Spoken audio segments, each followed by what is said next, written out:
Good morning, students.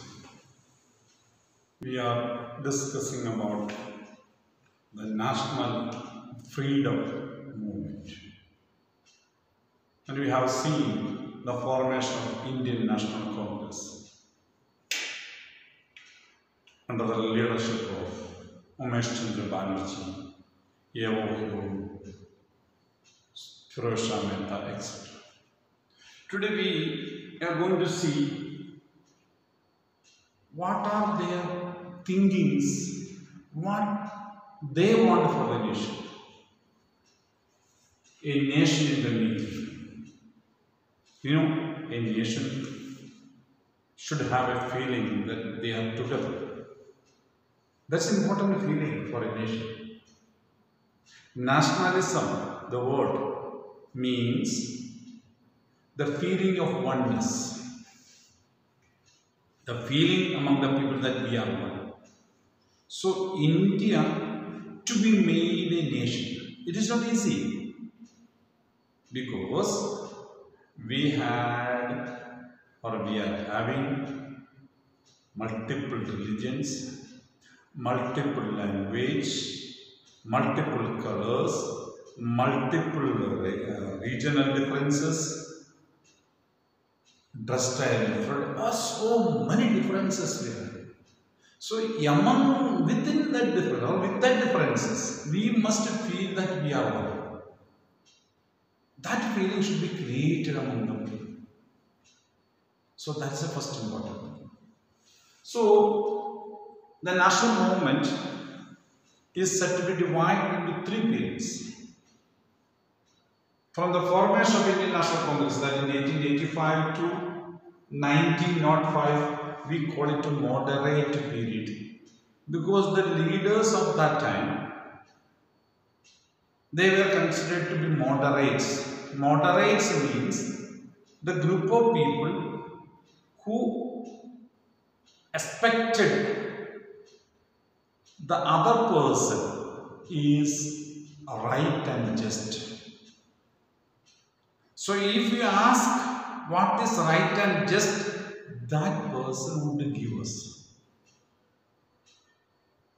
The other person may be behaving in a wrong way because he does not know what we need.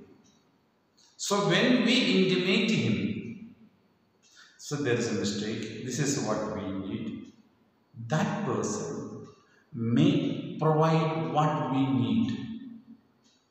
So, feeling that the other person is having a respect for our thinkings and our feelings, that period is known as a moderate period.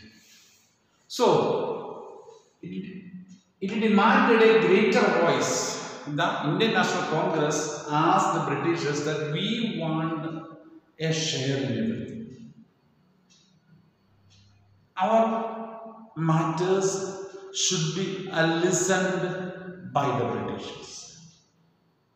We are the members of Indian society. You are ruling us. When you are ruling us, what we say you should listen. So that is the period of moderates. That is from 1885 to 1905. For Indians in the government and administration, so greater voice for Indians in the government and administration. Officials should be Indians, and in the government also there should be some Indians in the ministers level. Higher officials we should be. And then administrative level means local or whatever the officers are doing, that officers there should be Indians. The legislative council to be more representative and given more power. Next demand. We have a legislative council, that means assembly, a law-making body in the country.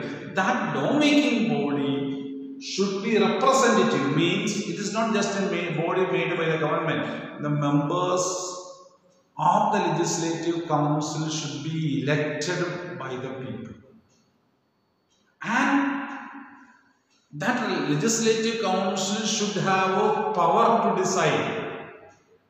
Means a legislative council decides, then the Viceroy tells, no, it is not possible. We will not do it. That should not happen. Whatever is decided by Legislative Council should be implemented. Then it should have the power of its own. Then only it will be implemented. If Viceroy is a supreme power, Viceroy can remove anything and everything that is decided by the Legislative Council. That means no use of the Legislative Council. So they are telling there should be more power for Legislative Council and it should be representative. Till that time there was Imperial Legislative Council. It's a group of persons who will discuss.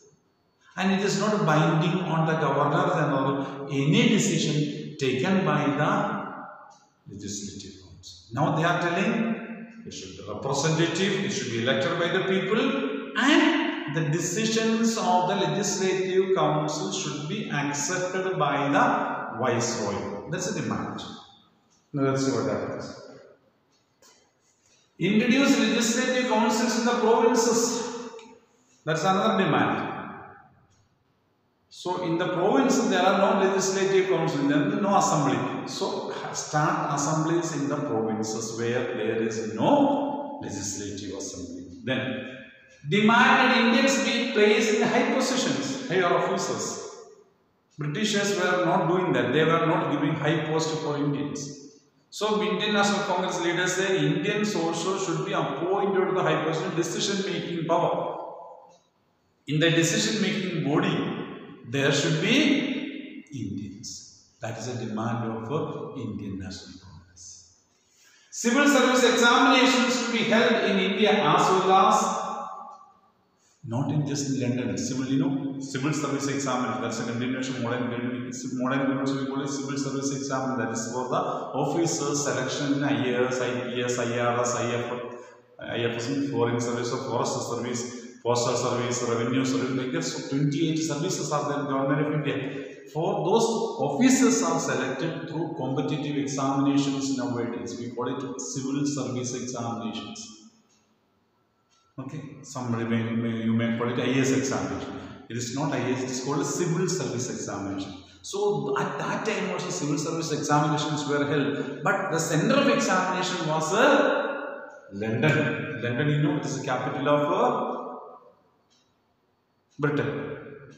So going from India to London was having huge expenditure. So only rich people can go there and studying there and writing examination. So high expenditure is needed. So they are demanding that International Congress leaders are demanding that civil service examinations should be held in India also, not only in London. Now modern period, if any exam, now civil service exam, interview is held in Delhi. Now for persons who are invited to attend the interview, the transportation expenditure is paid by the government of India. To make the persons feel that any part of India you don't worry about it. Okay. If you are nearby Delhi, expenditure is less. So if you are far away from Delhi, your expenditure is more. So that transportation expenditure will be paid by the government of India to make the persons to feel that Delhi is equal for anybody to come. Because long distance will have to spend more money. So that is a decision, the government. So they are asking that civil service examination to be held in India, not only in London. That's a demand of Indian National Congress. They demanded for Indianization of the administration. Means many Indians should be there and take into consideration Indian culture, Indian religious background, the social background, all those things, and look up the administration, not on the thinkings of the Britishers. Indianization according to Indian feelings and Indian thinkings. Movement against racism.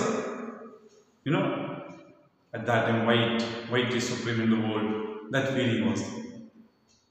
So that we are studied in civics about the freedom movement in South Africa, black and white. So that feeling, so they told the racism, white race, they are supreme. That feeling should be removed.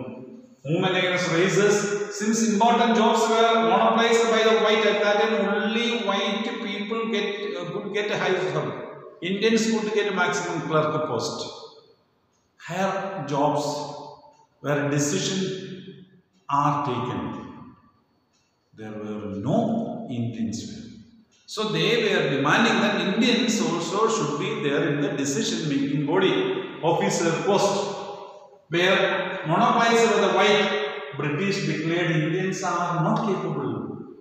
The Britishers were telling, no, Indians are not capable. Indians are not able to look after the administration of India. So Indians should not be given. Now the Indian National Congress members are demanding, no, Indians are also capable.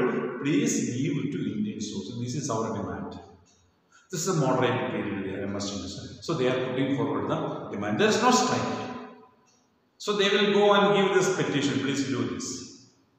So Britishers, officers may think, okay, we will cancel it. Okay. If the Britishers are telling, no, we cannot do it, then also okay, nothing in between. So that's the difference. So that's a period. Now next period we will see.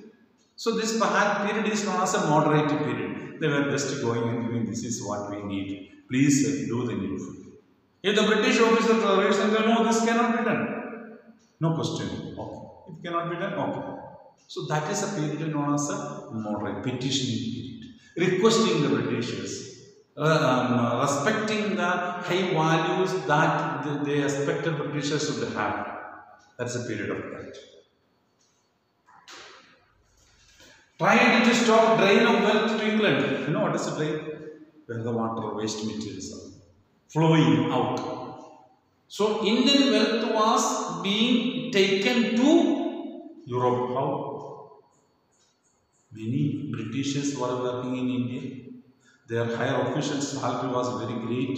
So those salary was paid from the taxes collected from India. Naturally, those money will go to Britain.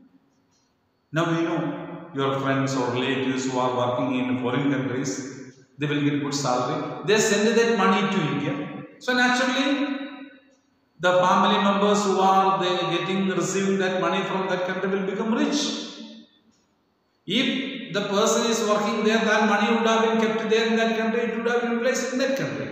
Now, since that comes to India, they are losing that wealth. That is why local employment demands are there. Nowadays, H1B, H1 visa, VM visa, like that, all discussions are on that. Okay? Trying to stop drain to England, drain of wealth. That's a theory propagated by Dadabhai Naoroji. Drain of wealth. Money being taken by the British. Not only a salary, British government itself also was taken. Because they were getting a lot of profit by trade, then taxes collected. So the money that they were not utilizing in India, they were taking to Britain. Britain would become rich and powerful by that. The separation of the judiciary from the executive. We have studied about civics much detail about it. I am not going to discuss. You must understand that. The repeal of the Arms Act. Indians were never started beginning to discuss about Indians were not permitted to keep arms, weapons. So they are demanding arms, repeal of the arms. Then, and the freedom of the speech. Vernacular Press Act was passed. Arms Act and Vernacular Press Act.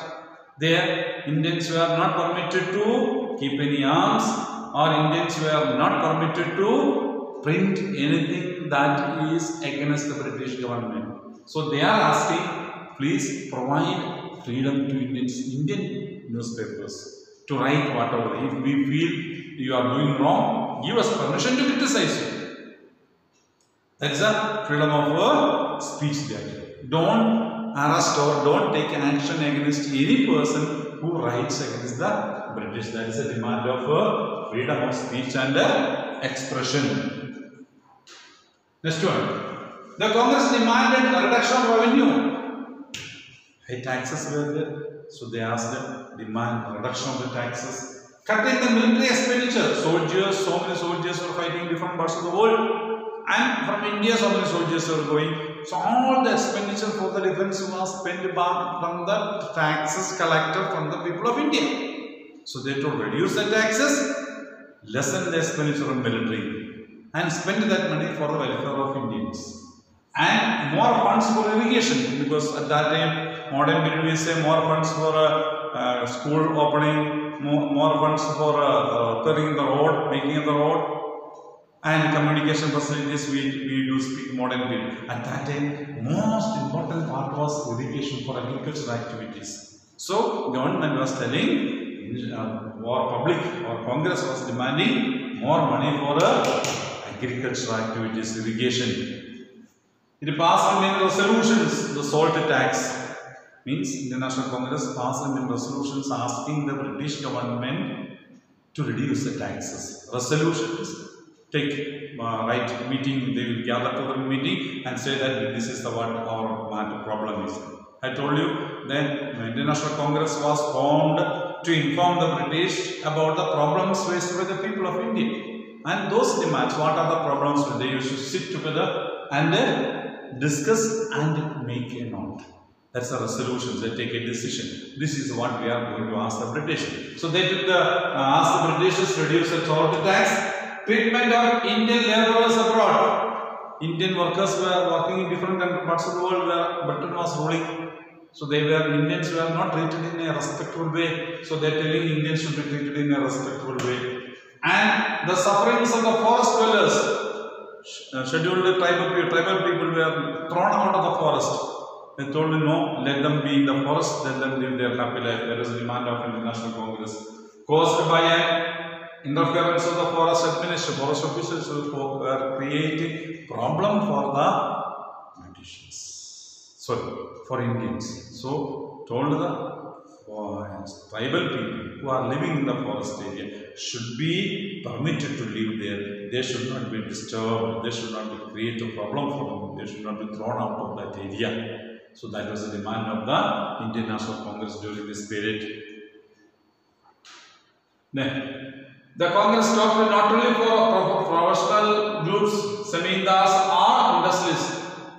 They were not talking only for one group of people. They were talking to all sections, for all sections of the people. The moderate leaders created public awareness about the unjust nature of the British rule. So they began to say, in the beginning there was a very good relationship between Indian National Congress and the British. When in 1886 the Indian National Congress meeting was held in Calcutta.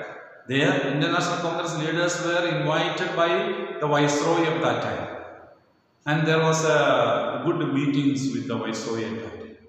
But we can see by 1892-93, there is a friction between the Indian National Congress and the British East India Company, or British government. Friction was there. So Indian Congress leaders were not having good relationship with the Britishers. Now they are asking the Britishers administration's unjust rule they have started. So they are doing this unjust. We should throw Britishers out. So those thinkings were being started in the minds of the Indian leaders by the end of 19th century. That you must understand. They published newspapers, wrote articles against the British, telling the Britishers are doing that like this is the things they administer, they are expected to do like this, they are not doing. So newspapers began to criticize the Britishers, they began to write, the leaders began writing newspapers about the British administration for the awareness of the people. Everybody may not come to know what the government is doing. So this is what is done. Then, they criticized the British rule in the speeches and sent representatives to mobilize public opinion. Every now and then there will be meetings in their own group, and public meetings they began to speak out about the British administration. And members of the Congress went to different parts of India and gave speeches to the people so that people will understand what the Britishers are. Even if we know something, when somebody emphasizes it, we get to confirm it is the reality. So like that, the emphasizing or going to the public, informing the public was started by the Indian National Congress. They felt that the British had respect for that. So this is what they thought. They had a respect for freedom and justice. That was the thing. Britishers had respect for freedom and justice. That was the thinking of the Indian leaders. So if you ask something good, they will give because they respect individual freedom. They respect justice. That was the thinking of Indian leaders. But the British, some were good, but majority of the British officers were against Indians. So that created. So they thought that expresses these demands and make the government aware about the feelings of Indian. That was the aim of the formation of Indian National Congress. So tell that this is what we need. So when we tell somebody whom we see, when we tell some or your father or mother who is loving you, if you tell them this is what we need, they will take care of, they will do it. So Indian leaders thought that Britishers are having good feeling about us. So if we go and tell the problems of the people, Britishers would do that. That was the thinkings of the people of India during that time. But things changed slow later days. That's what we will see. Okay, thank you very much.